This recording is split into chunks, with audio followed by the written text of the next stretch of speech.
የራሴን ጥንካሬ እናቀርበኛል። ኮሜንት ላይ አለን እኛ ጀግኖች አለን በሉኝ፣ እጠብቃችኋለሁ። እኔ ጥንካሬያችንን እንድናቅ የወደፊት ህይወታችንን እንድናቅ ለኔ ከገንዘቡ በላይ የህይወት ትምህርት ቤቴ የህይወት ዩኒቨርሲቲ ነው። ስደት ለኔ አረባ ስራ አለመናቅን አስተምሮኛልና በጣም ጠንካራ። ሰላም ውዴ ቻናሌ ቤተሰቦች ሁሌም የምትከታተሉኝ የምትወዱኝ የምወዳችሁ እንደምን ሰነበታችሁ? እኔ በጣም ደህና ነኝ፣ እግዚአብሔር ይመስገን። ዛሬ ደግሞ እኔን አረብ ሀገር ካስተማረኝ ነገሮች አንዳንዶቹን ከእናንተ ጋር ለማውራት እና ለመወያየት መጥቻለሁ ማለት ነው። እርግጠኛ ነኝ ትማሩበታላችሁ። እስከ ቪዲዮ መጨረሻ ድረስ አብራችሁን ቆዩ። እንግዲህ ውድ ቤተሰቦቼ እንደሚታወቀው ስለ አረብ ሀገር ስለ ስደት ሲወራ መከራውን ሁሉም ሰው መከራ፣ ስቃይ፣ የሆነ እንግልት፣ እንዴት ነው መከፋት፣ መቸገር ብቻ ነው የሚያወራው እና እሱ እንዳለ ሆኖ እኔ ግን ዛሬ ጥሩ ጎኑን ለእኔ የሆነልኝን እኔ የተጠቀምኩበትን ላዋያችሁ መጥቻለሁ ማለት ነው። መጥፎ ጎኖች የሉትም እያልኩ ሳይሆን ለእኔ የተጠቀምኩባቸውን ጥሩ ጎን ብዬ የማስባቸውን ነገሮች ከእናንተ ከቤተሰቦቼ ጋር ለመወያየት መጥቻለሁ ማለት ነው። እስከ መጨረሻው አብራችሁኝ ቆዩ። እኔን የወደድኩትን እኔ የጠቀመኝን አረብ ሀገር በመምጣት ይሄንን አተረፍኩ የምልባቸውን አካፍላችኋለሁ ማለት ነው። ይሄ እኔ የማነሳው ሀሳብ የእናንተም ሀሳብ እንደሆነ 100% እርግጠኛ ነኝ። እስከ ቪዲዮ ፍጻሜ ድረስ አብራችሁኝ እንድትቆዩ በትህትናና በፍቅር ጠይቃችኋለሁ ውድ ቤተሰቦቼ። እንዲሁም ሁልጊዜም እኔ ቪዲዮ ላይ ብዙም ማላስገባው ነገር ቢኖር ሰብስክራይብ አድርጉ፣ ላይክ አድርጉ። ማለት እናንተ በፍቃደኝነት ታደርጉታላችሁ ብዬ ስለማስብ ሁሌም አልነግራችሁም፣ ግን እባካችሁ ቤተሰቦቼ ሁሌም ቢሆን ሰብስክራይብ ማድረግ፣ ቤተሰብ ያልሆናችሁ ሰብስክራይብ በማድረግ መቀላቀል እንዳትረሱ።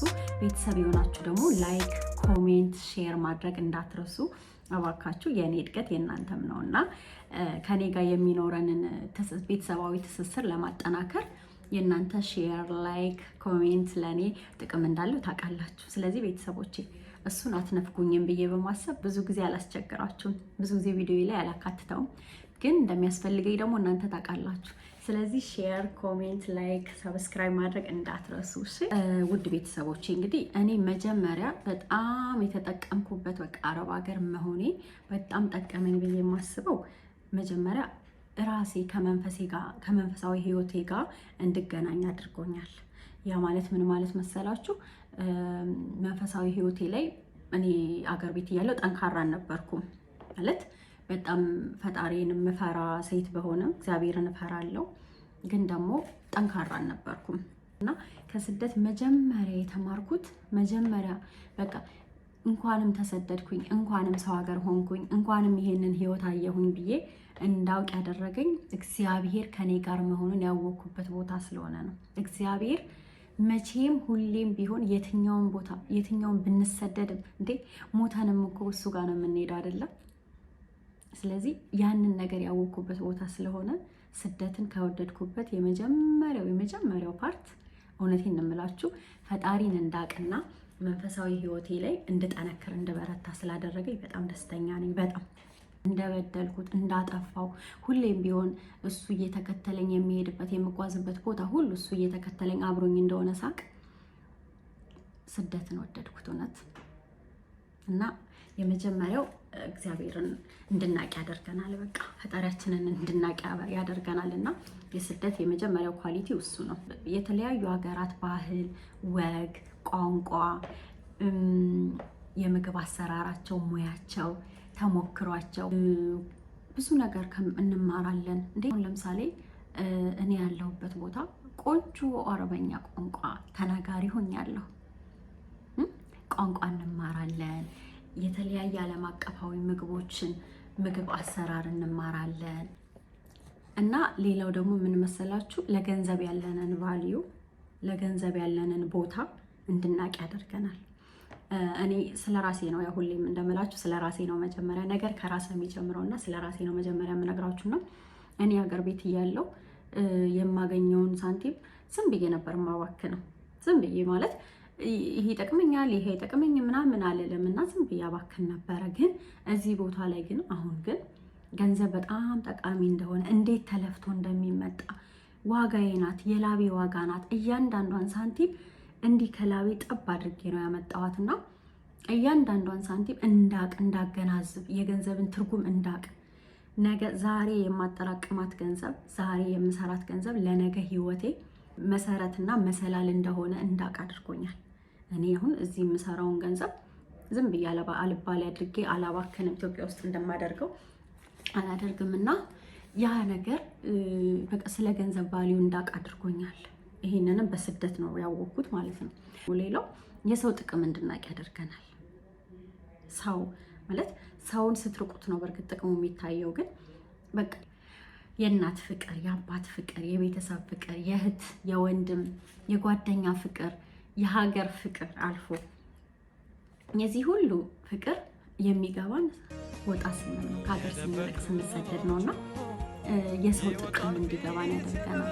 ምክንያቱም እራሳችን ብቻችንን ነን፣ ቢያመን ብቻችንን ነን፣ ውሃ ቢጠማን እንኳን የሚያቀብለን የለም። እውነት ለመናገር ብቻችንን ነን። እና ብቻዬን ስቆም ለራሴ ያለሁት ራሴ መሆኔን ሳቀው በዛ ሰዓት ከጎናችን ሆነው የደግፉን የነበሩ ቤተሰቦቻችንን እናስታውሳለን። እና ሰው ምን ያህል ጥቅም እንዳለው እንረዳለን።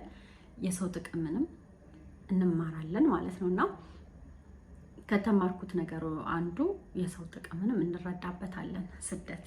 እና ሌላው የራሴን ጥንካሬ እንዳውቅ አድርጎኛል ስደት። ምን ያህል ጠንካራ ሴት እንደሆንኩ፣ ምን ያህል በራሴ የምተማመን ሴት እንደሆንኩኝ፣ ምን ያህል ጎበዝ እንደሆንኩኝ፣ ምን ያህል ብርቱ ሴት እንደሆንኩኝ፣ በጥንካሬ የተሰጠንን ኃላፊነት እንዴት መወጣት እንደምንችል ተምሬበታለሁ። እኔ ለምሳሌ በጣም አቅሜን እንድገነባ አድርጎኛል። ከየትኛውም ጊዜ በላይ እኔ ጠንካራ መሆኔን እንዳውቅ አድርጎኛል። የተሰጠኝን ኃላፊነት በትጋት መወጣትን አስተምሮኛል። ትዕግስትን አስተምሮኛል። ጥንካሬን አስተምሮኛል። በተለይም ደግሞ ስራ አለመናቅን አስተምሮኛል። እና በጣም ጠንካራ ማንነትን ገንብቼበታለሁ። ህይወታችንን በራሳችን መንገድ እንዴት እንደምንመራው፣ እንዴት ጠንካሮች እንደሆንን እሱን ተምሬበታለሁ። ለቤተሰቦቻችንም የምንፈልገውን ነገር ለቤተሰቦቻችን ማድረግ መቻል የሚሰጠንን እርካታ የሆነና ያደረገ ብቻ ነው የሚያውቀው። እና እኛ ደርሰን ልጆች ነን አይደለ? ሁላችንም ለወላጆቻችን ልጆች ነን። ስለዚህ ልጅ ደርሰው ደግሞ ለወላጆቹ ማገዝና መደገፍ ሲችል የሚሰማው ደስታና እርካታ ያደረገና በዚህ ህይወት ውስጥ ያለ ብቻ ነው የሚረዳው። ስለዚህ እኛ ደርሰን ለቤተሰቦቻችን መከታ መሆን ስንችል፣ ለቤተሰቦቻችን የምንፈልገውን ነገር የሚፈልጉትን ነገር ማድረግ ስንችል የሚሰጠን ደስታና እርካታ ለየት ያለ ነው። እና ቤተሰቦቼ ይህ ሁሉ የዘረዘርኩት ስደት ላይ ያሉት ስደት ከመጣው በኋላ ያገኟቸው ጥቅሞች ናቸው። እና በጣም ጥሩ ነው። በቃ ወደፊት የማስበው ነገር ተሳክቶ ሀገሬ ሄጄ መኖር ስጀምር እንዴት መኖር እንዳለብኝ፣ እንዴት ቤቴን መያዝ እንዳለብኝ፣ እንዴት ሰዎችን መያዝ እንዳለብኝ፣ እንዴት ህይወቴን ልክ እንደነሱ በተድላ በደስታ ኢዚ በሆነ ሰክሰስ በሆነ መንገድ ህይወቴን እንዴት መምራት እንዳለብኝ ተምሬበታለሁ ማለት ነው። ለኔ ከገንዘቡ በላይ የህይወት ትምህርት ቤቴ፣ የህይወት ዩኒቨርሲቲ ነው። ስደት ለኔ አረብ ሀገር ማለት የህይወት ዩኒቨርሲቲ ነው። በቃ የህይወት ትምህርት ቤቴ ነው። ከገንዘቡ በላይ በጣም ጠንካራ ማንነትን እንድገነባ አድርጎኛል አረብ ሀገር መምጣቴ ማለት ነው። እና ያን ያህል የስደት ተቃዋሚ አይደለሁም። ብዙ ነገሮችን ተምሬያለሁ። በጣም በደስተኛ መንፈስ ነው እኔ ስራዬን የምሰራው። ወድጄውና አክብሬው ነው ስራዬን የምሰራው። እና ሁላችሁም ቤተሰቦቼ ደግሞ ይበልጥ ልክ እንደኔ በጥሩ ጎን ተረድታችሁት ደስተኛ ሆናችሁ ባላችሁበት መንገድ ባላችሁበት ቤት ሰዎቻችሁን የምትሰሩባቸውን ሰዎች አክብራችሁ በፍቅር በሰላም ግዴታና መብታችሁን አስጠብቃችሁ ግዴታችሁንም ሳትረሱ ማለት ነው መብታችሁንም አስጠብቃችሁ በፍቅር በሰላም